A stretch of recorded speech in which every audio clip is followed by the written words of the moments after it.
Well, Jane Ace is learning from her new next-door neighbor, Mrs. Frederick, that a wife can be a big help to her husband in business. Mrs. Frederick takes the credit for Mr. Frederick's success in the printing business, and Jane is now applying Mrs. Frederick's theory to Mr. Ace. This episode is in two scenes: Mr. Frederick's office in the printing plant, and then to Mr. Ace's real estate office. The first to Mr. Frederick's office. Jane and Mrs. Frederick are there alone. Sit down, my dear. He'll be back in a few minutes. He's probably around the plant somewhere. Oh, this is a lovely office. You like it? Mm-hmm. I picked out every single speck of furniture. You did? Of course I did. I'm an interior decorator at heart. Baxter knows absolutely nothing about interior decorating. I don't think I do either. Oh, of course you do. Every woman knows more about interior decorating than her husband. I guess I've just got an interior complex. I don't think I know as much as he does. Jane, you make me mad. All right. The way you take a back seat is beyond me. Now, you just stick around and watch me operate. There's a man with one of the largest printing orders of the year coming in this morning. Baxter's probably with him now. It means I don't know how many dollars if we can land his business. Now, here's where I step in. Where? Into the picture. This man may be very, very hard to handle. That is, he would be if Baxter tried it single-handed. But I can soften him up. I get his mind off business. I entertain for him. I break down his sales resistance. And before you know it, I have him eating right out of my hands. Eating out of your hands? It's the woman's touch, Jane. It's so important in any man's business. And it's a wife's duty to supply that touch. Don't you see what I mean? I don't think so. You don't? Oh, Jane, sometimes I get very discouraged. Oh, well, you just keep your eyes and ears open around here this morning. They're open. Well, you just sit back and notice how I have this so-called tough customer eating out of my hand. That's the part I don't understand. What do you mean eating out of your hand? Oh, I think I hear Baxter's voice. Let's just sit back and make a charming picture. Cigarettes, my dear? No, I haven't. Oh, no, thanks. I don't smoke. I thought you were asking if I haven't. Those two in that back room can take care of any order you give it, no matter how... Oh, good morning, my dear. Oh, Baxter. I didn't know you were busy this morning. Darling, this is Mr. Raymond. My wife, Mr. Raymond. How do you do, Mrs. Frederick? Not the Mr. Raymond. Yes, I guess I'm guilty. Well, this is a pleasure. I've heard so much about you, Mr. Raymond, but I had no idea you were so... Oh, there I go. So what, Mrs. Frederick? Well, I was going to say so, attention. Coming from you, Mrs. Frederick. Oh, I do believe I'm blushing. It's attention, Mrs. Frederick. I must say that. Well, I'm Mrs. Ace. Hello, Baxter. Oh, isn't that stupid of me? Mr. Raymond, this is Mrs. Ace. Well, how do you do? I'm pleased to make your acquaintance. Mrs. Ace is a neighbor of ours.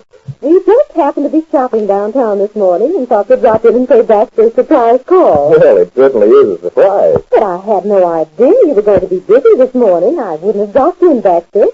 But then, on the other hand, I must say I'm glad I did, Mr. Raymond. Thank you. I assure you the pleasure is mutual. Baxter has spoken of you so often. Oh, yes, indeed. Sit down, Mr. Raymond. Well, I'm afraid I haven't too much time this morning. Oh, don't run off, Mr. Raymond. I've hardly more than met you. I believe we have some mutual friends. Oh, really? Who? Well, the Marquettes, for one. Oh, yes, I see a lot of the Marquettes. Really? Well, I'm so sorry we haven't met before. So not. Then you must know the Calhouns. Vivian and Kinsley? Yes. Oh, of course. They're such fun. Yes, they certainly are. Ever play bridge with them? Loads of times. And how they carry on. Yes, totally. Oh, we must talk all this over, Mr. Raymond. I'd so love to have you to dinner some night. Well, that sounds reasonable. A great little trip, the wife. Oh, that's such nonsense. Well, when could it be, Mr. Raymond? Well, let me see now. How about Saturday night? We can make a night of it. That sounds reasonable. It's a date. Well, I suppose you two have your filthy old business to talk over. Oh, no, not at all. Oh, I know how you businessmen are. That just leaves poor little me out of it. We'll run along. No, I insist, Mrs. Frederick, you came here to see your husband. Oh, not at all, Mr. Raymond. Of course we'll go. Nonsense. Now, you just sit right here. There's nothing for us to talk over any further. Your husband's given me his figures, and I'll have to think them over. That's your lowest price, is it, Mr. Frederick? Oh, yes, I'm afraid so. Well, it does seem a trifle high. What's the matter? Is Baxter using high-handed methods with you?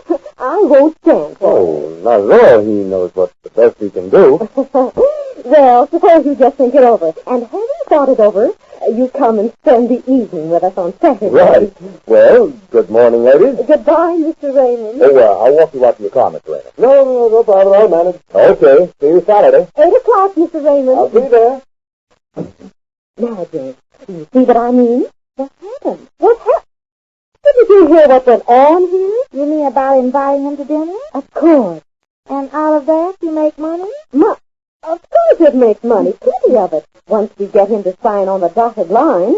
Dotted line? And before I'm through with him, he will. Of course, right now he thinks Baxter's price is too high, but once we meet him socially, he's more like a friend, and we can do business with him in a friendly way. You mean you charge your friends more than you would somebody else? Charge our friends? No, of course not. But it's much more simple having to deal with a friend rather than with a stranger. And once he sits at our table, he's not a stranger anymore. That's the part the wife plays in the husband's business. That's the part you can play in your husband's business, too. I can? Of course you can. No, now, Ethel, wait a minute. Do you think you ought to tell her things like that? It seems to have done wonders for you, hasn't it? Yes, Ethel, yes. Of course it has. Well, goodbye then. Oh, where are you running off to? Well, I'm going over to my husband's office and see what's going on. Oh, must you? Well, no, but I want to see if I can do anything. Yeah, I hope you're satisfied. That's it. Well, I'll see you all tonight then. All right, my dear, and good luck. Thank you, Ethel. Bye-bye. Now, you take this corner here, Mr. Tumley. It's an ideal spot for a garage. You can build a place to hold as many cars as you like. No. I don't think I like that corner. But you haven't given it a thought. If you'll just... We wanted that corner opposite that department store. That's what I call an ideal location. But if you don't handle that, Mr. Ace, I'll have to go somewhere else. Now, wait just a minute. I'll agree with you that is an ideal location. On the other hand, if you'll just let me show you why this plot here is just as You don't have to show me. I know what it is. This isn't a 2-story building we're thinking of putting up, Mr. Ace. This is a $250,000 proposition. I know it is, and you can't blame me for wanting to get your business. No, you can't rule a man out to try it. Well, then, why don't you hear me out? Because I know what I want, and I won't change my mind. My mind's like a bed, made up. Yes, I see what you... Now, look, Mr. Tumley, Mr. Neff, my partner, told me to get in touch with you. I know you and he are pretty close. Well, he is. I don't know anybody closer than he is. You know, I've known old man Neff for 15 years, and I never knew him to buy a drink. Well, he doesn't drink. Oh, so that's what's wrong with him. Yes, I see what you mean. Good old T.Y. I guess he thinks he's going to take it with him. Well, no, I don't think he feels that way at all. Well, you know what they say. No use trying to be the richest man in the cemetery, huh? Like I heard a fella say the other day. He says there's no pockets in shrouds. Yes, I guess Mr. Neff is... Well, this is a surprise, dear. Why, oh, hello, Jane. Darling, I didn't know you were busy this morning. Yes, Jane, I've got a deal on here. Mr. Tumley, this is my wife. Well, happy to know you, Mrs. Ace. Now, see, Mr. Tumley. Yes, indeed. Which Mr. Tumley is that? This is Mr. R.J. Tumley, Jane. Now, we're busy. Would you mind letting us go on with our... Well, I never expected to meet such a handsome man here. I must say that. You don't mean me. Yes, I do. I've been called a lot of things in my life and never had some. Oh, well, it just goes to show. Go home. You kind of remind me of somebody I know, Mr. Tumley. Who is it now? Well, it could be my twin brother, if I had a twin brother. No, not him. Let me see. Oh, it must be somebody in the movies. Oh, I know. Movies? Me? Yes, sir. Guess who? You know, dear. No, I don't, and I wish you'd please... Edward Arnold. Edward Arnold. Oh, that's a new one on me. I've been called a lot of things in my life, but never a movie actor. Yes, sir, you're just like him. Oh, we must have a lot to talk over. How about dinner? How about it? Well, how about it? Well, how about it? No, I asked you how about it. Well, I'm asking you how about it. If you two kiddies are true... Well, would you come, Mr. Tumley? I never turned out a good meal in my life, and you look like the kind that could turn one out. Name the day. All right. How about tonight? How about tonight? Well, how about it? Well, I'm asking you how about it. Isn't this awful? Well, all right then, Mr. Tumley. I'll expect you. Well, thank you, Mrs. Ace. You too, dear. Me too. Oh, sure. Oh, that's marvelous. You're going to invite him, too, huh? Oh, yes. That's what I like, a sense of humor. You and I are going to get along great, Mrs. Ace. All right. We'll make a night of it, Mr. Tumley. You bet. Well, I think I'll run along. That's a good guess. Do you know the Marquettes, Mr. Tumley? Never heard of.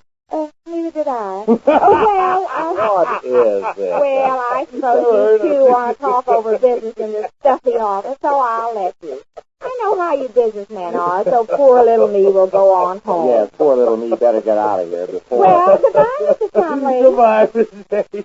It's been very pleasant meeting you. I'm looking forward to the night. Yes, because it's much better having business deals with friends than with strangers. Jane, will you... Well, goodbye, dear. Now, don't forget, Mr. Tumley, 8 o'clock. 8 o'clock. 8 o'clock on the dotted line. On the dotted line. Oh, she sure has a swell sense of humor. Congratulations to you, Mr. Ace.